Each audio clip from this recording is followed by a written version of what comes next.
ce qui n'est même pas un quartier sous-peuplé en Chine, et qui veulent, au nom de l'égalité des États sur la scène internationale, se mettre face à la Chine. Maître Fatoumata parlait du caractère ridicule des différents sommets qu'on organise à travers le monde. Expliquez-moi, madame, monsieur, comment un tout petit pays comme la France, même pas 100 millions d'habitants, même pas la superficie, enfin, à l'intérieur de la RDC, on pourrait mettre 100 États français. Mais vous allez voir un sommet France-Afrique où vous avez la RDC, le Cameroun, le Sénégal. C'est tout simplement ridicule.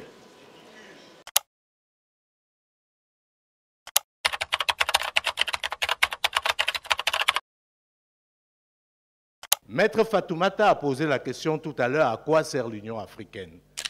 Si on est gentil, on va dire à rien. Si on est réaliste, on va dire à déstructurer l'Afrique. Parce qu'en réalité, cette organisation travaille contre l'Afrique. Elle ne travaille pas pour l'Afrique. Et on ne peut pas penser que parce qu'on a réuni 54 États malades, on va pouvoir avoir une entité forte. Vous ne pouvez pas mettre dans une salle 54 cancres et espérer obtenir des propositions intelligentes.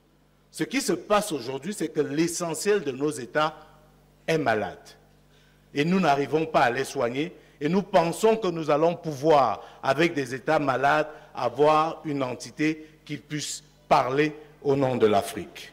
Je me rappelle, j'étais encore jeune journaliste, j'ai eu le privilège de discuter avec un chef d'État dont je tairai le nom, qui m'a dit « l'unité africaine, c'est un vœu pieux. Les États-Unis d'Afrique également. » Pour la simple et bonne raison que lorsqu'on discute avec nos homologues, personne n'est prêt à renoncer au tapis rouge, aux honneurs militaires. Personne n'est prêt à renoncer à ces privilèges-là au profit d'un ensemble plus grand.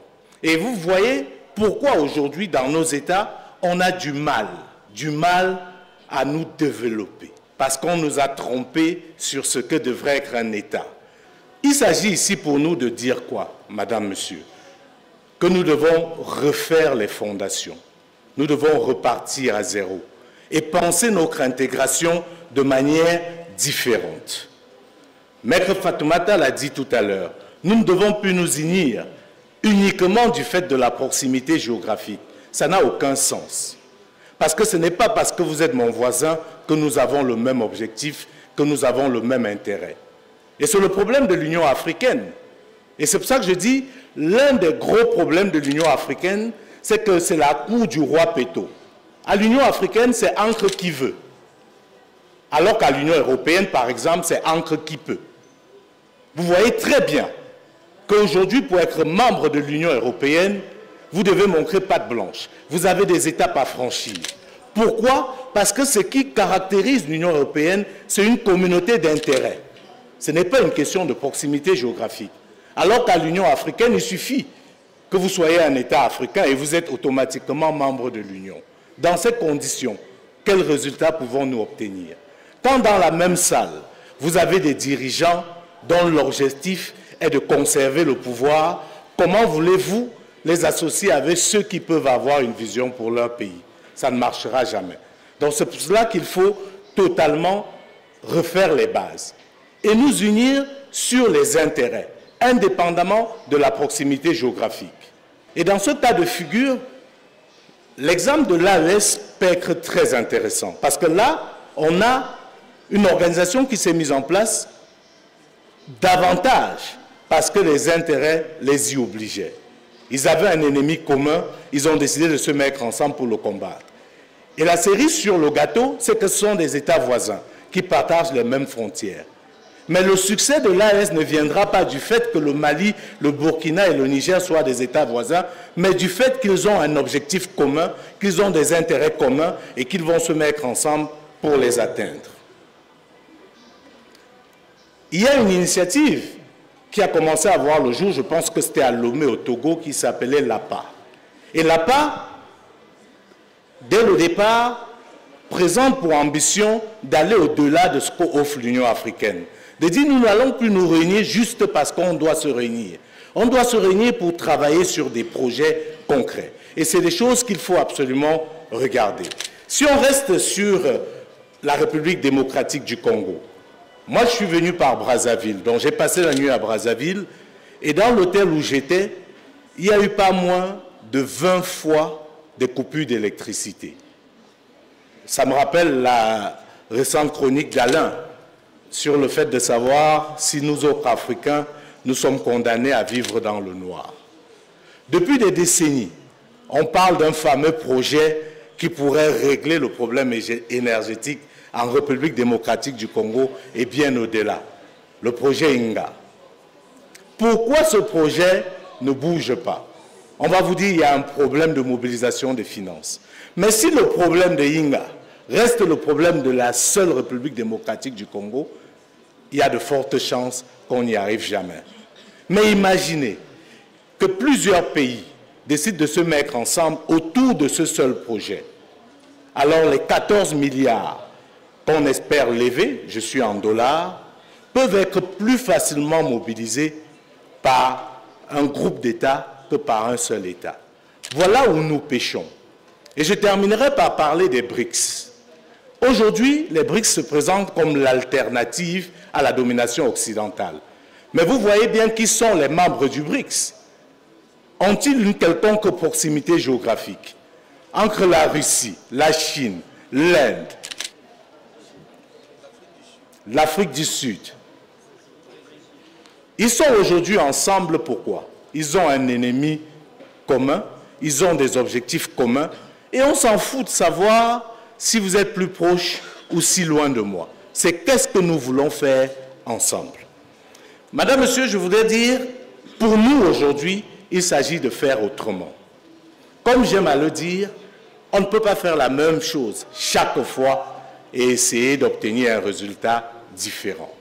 La question de l'unité africaine, la question du panafricanisme doit cesser d'être un slogan, un simple vœu pieux pour devenir une réalité.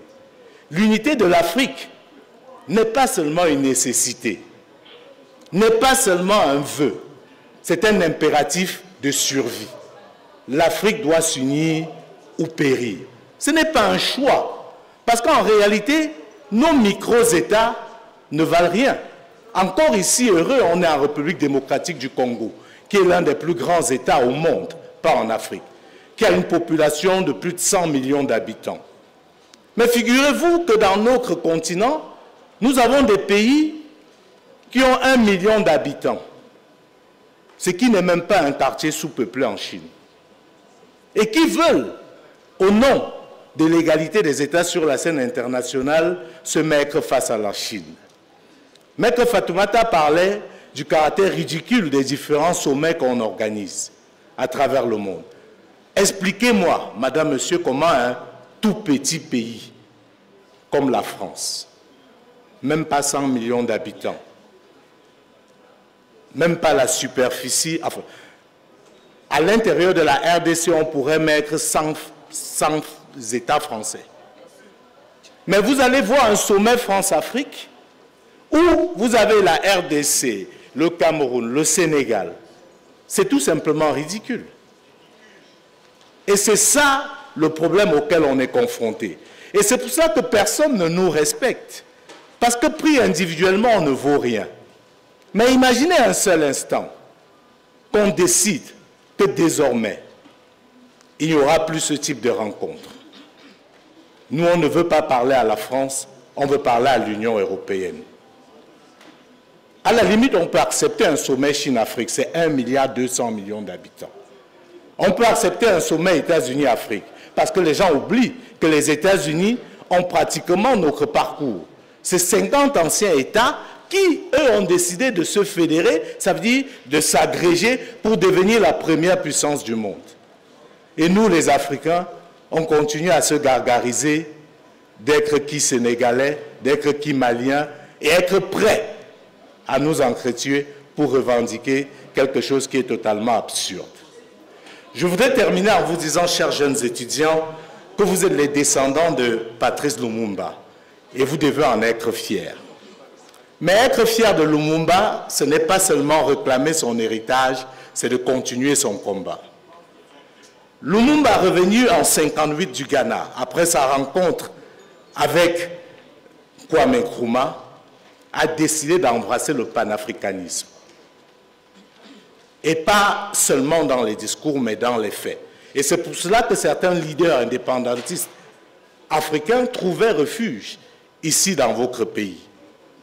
Quand on dit aujourd'hui que Mansa veut passer la main, passer le flambeau, c'est qu'on vient vous dire d'arrêter d'être des éponges et de vous demander ce que vous allez faire pour votre pays d'abord, mais aussi et avant tout pour l'Afrique. Parce que le Congo ne s'en sortira pas hors de l'Afrique. Le Congo a le pouvoir d'être une locomotive de cette Afrique unie que nous voulons. Mais nous ne pouvons pas compter sur vos aînés. Ils l'ont reconnu. Ils ont échoué de manière lamentable, de bonne foi. Mais vous, vous avez la capacité d'écrire la véritable histoire de l'Afrique, celle dont rêvait Lumumba, une histoire de gloire et de dignité. C'est pour cela que nous venons à l'université, parce que c'est grâce à vous que nous pouvons accomplir ce qu'ils ont commencé. Parce que chaque génération, en fait, a sa mission. Ils ont fait leur part et ils ont payé le prix fort. Moi, je me demande souvent où nous serons aujourd'hui si les Lumumba, les Umnyobe, les Osende Afana et les autres n'avaient pas existé. C'est à nous de poursuivre ce flambeau-là. Il faut agir. C'est dans votre manière d'agir que vous allez impacter la suite. C'est vous qui allez réclamer à ce que désormais ne soit dirigeant de vos pays que celui qui a une vision panafricaine. Parce que votre sort dépend de l'unité de l'Afrique. Et que tout dirigeant qui vous amène vers les replis identitaires, vous le caractérisez comme une menace. Parce que le leadership ne se fait pas par lui-même. Un leader n'est leader que par rapport au rapport de force qui peut être créé. C'est pour cela que nous voulons investir sur la jeunesse africaine et notamment la jeunesse estudiantine africaine. Donc je voulais vous dire, à vous, la balle est désormais dans votre camp. Vous ne pouvez plus dire que vous ne savez pas. Nous sommes venus aujourd'hui vous dire ce qui est. Et ce qui est, c'est que l'Afrique n'a aucune chance si elle n'est pas unie. Alors, travaillons à l'unir. Je vous remercie.